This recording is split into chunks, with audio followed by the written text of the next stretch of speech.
Bicara tentang kisah Dzulqarnain dulu, sebelum kita masuk kepada kisah Ya'juj dan Ma'juj. Kisah Dzulqarnain ini sebenarnya dikisahkan dalam Al-Quran karena ada sebab turunnya. Di zaman Nabi SAW, orang-orang musyrik itu berupaya untuk mencegah dakwah Rasul dengan berbagai macam upaya. Salah satunya dengan cara mencari orang yang cerdas, orang yang berilmu untuk meruntuhkan dakwah. Jadi mencari dalil kepada orang alim, tapi bukan untuk mencari kebenaran, tapi mencari pembenaran untuk meruntuhkan dakwah. Jadi orang-orang musyrik itu orang-orang bodoh, karena tidak diturunkan kepada mereka kitab-kitab dari langit. Berbeda dengan orang Yahudi dan Nasrani, diturunkan padanya Taurat dan Injil. Sehingga orang-orang musyrik ini, pembesar-pembesar mereka datang ke Madinah, kemudian bertanya kepada orang Yahudi tentang sosok orang yang mengaku nabi di daerahnya, maksudnya Nabi SAW. Maka orang-orang Yahudi mengatakan kepada orang-orang musyrik, kalau memang orang yang mengaku nabi di daerahmu betul-betul seorang nabi, tanyakan kepadanya 3 perkara. Kalau dia sanggup menjawab, berarti dia seorang nabi. Tapi kalau dia tidak sanggup menjawab, dustakan kenabiannya. Apa 3 soalan yang akan ditanyakan, yang diajarkan orang-orang Yahudi kepada orang-orang musyrik untuk ditanyakan kepada Rasul? Yang pertama, akhbirna an fityatin dhahabu fi dhahril awal qad kanat lahum qisatun ajibah. Tanyakan kepada orang yang ngaku nabi itu tentang beberapa anak muda di zaman awal-awal yang mereka memiliki kisah yang ajaib. Siapa anak-anak muda itu? Kemudian yang kedua, akhbirna an rajulin tawafan balagha masyariqal ardi wa magharibaha. Tanyakan juga kepada orang yang ngaku nabi itu tentang seorang laki-laki yang berkeliling dunia sampai ke arah barat dan sampai ke arah ujung daripada timur. Kemudian yang ketiga, akhbirna anir ruh wa mahi. Tanyakan juga kepada dia tentang apa itu ruh. Akhirnya orang-orang musyrik sudah mendapatkan apa yang mereka kehendaki untuk ditanyakan kepada Nabi SAW, bukan untuk mencari kebenaran. Tidak. Mereka hanya hendak menghalang-halangi dakwah Rasul saja supaya didustakan manusia. Akhirnya para pembesar Quraisy sesampainya di Mekah, mereka datang kepada Nabi SAW. Mereka mengatakan, ya Muhammad, sesungguhnya kami memiliki 3 soalan. Kalau engkau sanggup menjawab, maka engkau adalah seorang nabi, amanna bik, pasti kami akan beriman kepadamu. Tapi kalau engkau tidak sanggup menjawab, memang engkau ini nabi palsu, pendusta. Akhirnya Nabi SAW mengatakan, silahkan tanyakan saja. Maka kemudian orang-orang musyrik ini bertanya tentang 3 soalan tadi. Saking senangnya Nabi SAW, kalau seandainya Rasul bisa menjawab 3 soalan itu, mereka akan beriman. Nabi SAW menjanjikan dengan kata-katanya, "Sa'ukhbirukum ghadan." Besok saya kabarkan jawabannya. Dan Nabi SAW lupa mengatakan insya Allah.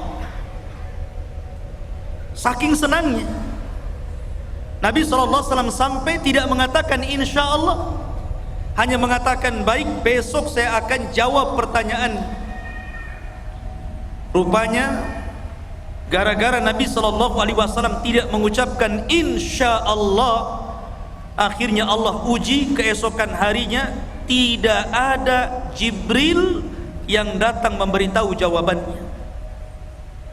1 hari, 2 hari, 5 hari, 10 hari, sampai 15 hari, sehingga mulai orang-orang musyrik menganggap bahwa Nabi ini seorang pendusta, khianat, janji malah diingkari. Dari situlah Nabi SAW sesak dadanya. Akhirnya pada hari ke-15 malaikat Jibril turun dan menurunkan surah Al-Kahfi, dan ini sebagai jawabannya. Adapun anak-anak muda yang berada di zaman awal yang mereka terjerembab dalam gua, mereka adalah Ashabul Kahfi, yang Allah firmankan, "Am hasibta anna ashabal kahfi warraqim kanu min ayatina ajaba." Apakah engkau mengira bahwa anak-anak muda yang terjerembab dalam Al-Kahfi, gua yang dalam itu, warraqim, raqim itu papan yang ada nama-nama Ashabul Kahfi, itu disebut raqim, dan itu tertera di dinding depan gua Al-Kahfi itu. Dan mereka adalah tanda-tanda kebesaran kami yang luar biasa, yang ajaib. Adapun anak muda yang berkeliling dunia sampai mencapai ujung barat dan ujung timur, ujung selatan dan ujung utara, adalah Dzulqarnain, di mana Allah Subhanahu wa taala berfirman, "Yas'alunaka an dzil qarnaini qul sa'atlu 'alaikum minhu dzikra." Mereka bertanya-tanya kepadamu tentang siapa Dzulqarnain. Kata Allah, katakan ya Muhammad kepada mereka, saya akan cerita, saya akan bacakan kepada kalian sedikit dari cerita Dzulqarnain. Kata-kata minhu itu menunjukkan sedikit, karena memang Al-Quran tidak panjang lebar menceritakan Dzulqarnain, tidak sebagaimana cerita Ibrahim, cerita Nabi Musa dan yang lain, hanya cuplikan kecil. Tapi itu sudah menjawab pertanyaan orang-orang Quraisy. Adapun ruh, maka Allah katakan, yas'alunaka 'anir ruh qulir ruhu min amri rabbi. Mereka bertanya tentang ruh, katakan ruh itu urusan Rabbmu. Karena ruh itu sampai hari ini walaupun teknologi sudah canggih, nggak ada yang bisa mendeteksi ruh itu seperti apa. Sehingga ruh itu urusan Allah Subhanahu wa ta'ala. Dari sini ikhwatu fiddin dimuliakan Allah Azza wa Jalla, sebab cerita Dzulqarnain itu dari sebab turunnya ayat ini dari pertanyaan orang-orang Quraisy. Dan subhanallah ikhwan, gaya dakwah orang-orang Quraisy itu ditiru oleh sebagian orang-orang yang tidak suka dengan dakwah. Terkadang ada orang jahil, dia ingin menghancurkan dakwah. Caranya apa? Bertanya kepada orang alim, tetapi yang tidak sepakat dengan orang alim yang hendak dijatuhkannya. Dia hanya minta fatwa saja. Setelah dapat fatwa bukan diamalkan, tapi untuk menjatuhkan lawan.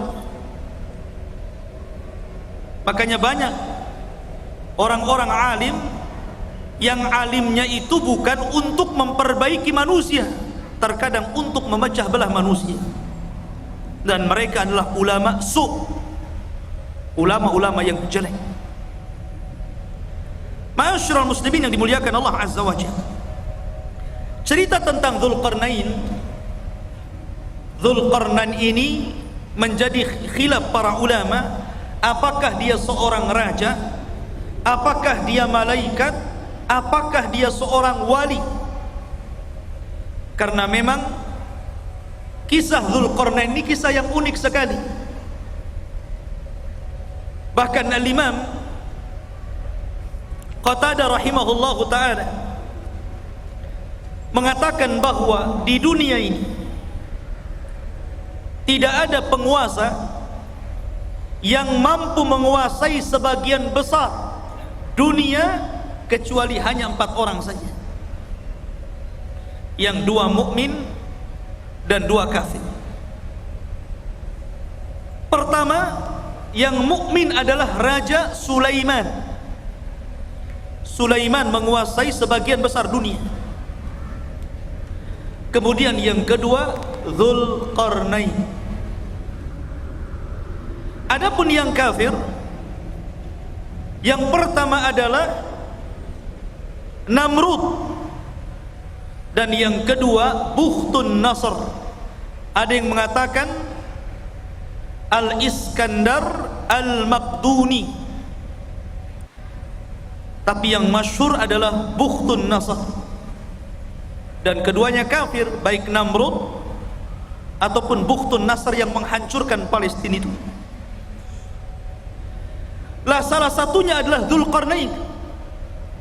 Dia penguasa yang berhasil menguasai barat dan timur, selatan dan utara, sehingga kemudian menjadi khilaf apakah dia seorang nabi, apakah dia seorang wali, ataukah dia malaikat.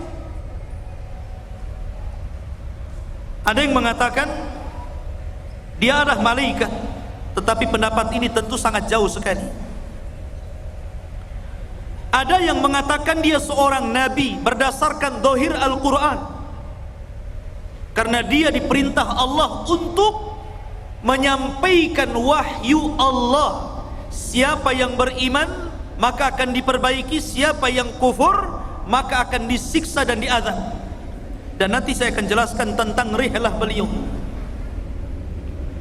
Tapi pendapat yang masyhur, dan ini pendapat yang banyak dikuatkan para ulama, seperti Asy-Syaikh Ibnu Utsaimin rahimahullahu ta'ala, mengatakan bahwa dia adalah rajulun saleh, orang yang sangat soleh sekali, dan dia seorang raja dan penguasa dunia. Itulah Dzulqarnain. Lalu hidup di masa siapa Dzulqarnain ini? Ada yang mengatakan bahwa Dzulqarnain ini hidup di masa Nabi Khidir, bahwa Khidir pernah berjumpa dengan Dzulqarnain di Baitul Maqdis, kemudian diangkat menjadi menterinya, menjadi penasehatnya. Akhirnya Dzulqarnain pun keliling dunia bersama Khidir. Ada yang berpendapat seperti ini, tetapi pendapat ini dibantah oleh para ulama yang banyak. Apalagi pendapat ini sampai mengatakan Khidir tidak mati sampai hari ini. Kemudian yang kedua, dan ini yang dikuatkan para ulama, juga dikuatkan oleh Imam Ibnu Utsaimin rahimahullahu ta'ala, bahwa Dzulqarnain itu hidup di masa Nabiullah Khalilur Rahman Ibrahim alaihi salatu wassalam. Jadi ia hidup di masa Nabiullah Ibrahim. Bahkan dia pernah tawaf bersama Ibrahim dan juga Ismail di Ka'bah. Bahkan dikatakan Ibrahimlah yang menjadikan Dzulqarnain ini masuk ke dalam agama tauhid. Yang dengan itu akhirnya Dzulqarnain berdakwah keliling dunia. Ini salah satu pendapat Al-Imam Ibnu Utsaimin rahimahullahu ta'ala dalam fatwa Nur ala Darbi, di mana Ibnu Utsaimin mengatakan huwa malikun salihun kana ala ahdil khalil Ibrahim. Dia adalah raja yang saleh hidup di masa Nabiullah Ibrahim alaihi salatu wassalam, wa yuqalu annahu tafa ma'ahu bil baiti fallahu a'lam. Bahkan dikatakan dia pernah tawaf bersama Ibrahim di Baitullah, Allahu a'lam. Itu perkataan dari Imam Ibnu Utsaimin rahimahullahu taala. Ma'asyiral muslimin yang dimuliakan Allah azza wajalla. Baik, kenapa dia disebut Dzulqarnain? Dzu itu artinya pemilik. Qarnain itu dua tanduk. Kenapa disebut pemilik dua tanduk itu? Ada yang mengatakan bahwa kenapa raja tersebut digelari pemilik dua tanduk atau dalam bahasa Arabnya Dzulqarnain? Pendapat yang pertama, karena dia memakai mahkota dan dalam mahkotanya itu berbentuk dua tanduk. Jadi ada tanduk dalam mahkotanya dari kanan dan kiri dari tembaga. Ada yang mengatakan disebut Dzulqarnain karena dia pernah dipukul sebelah kanannya kemudian mati dan terluka. Kemudian Allah hidupkan kembali. Kemudian dipukul lagi oleh kaumnya, kemudian mati dan kemudian dihidupkan kembali. Ada yang berpendapat seperti itu, ya terima saja namanya pendapat. Makanya disebut Dzulqarnain. Ada yang mengatakan karena bentuk kepalanya seperti dua tanduk, ada tanduknya di kepalanya. Dan tentu ini ba'id, sangat jauh. Dan pendapat yang terakhir inilah yang banyak dikuatkan para ulama. Disebut Dzulqarnain karena dia ketika berdakwah mengajak manusia ke dalam tauhid, maka dia berjalan ke arah barat sampai ujung terbenamnya dan ke arah timur sampai tempat terbitnya.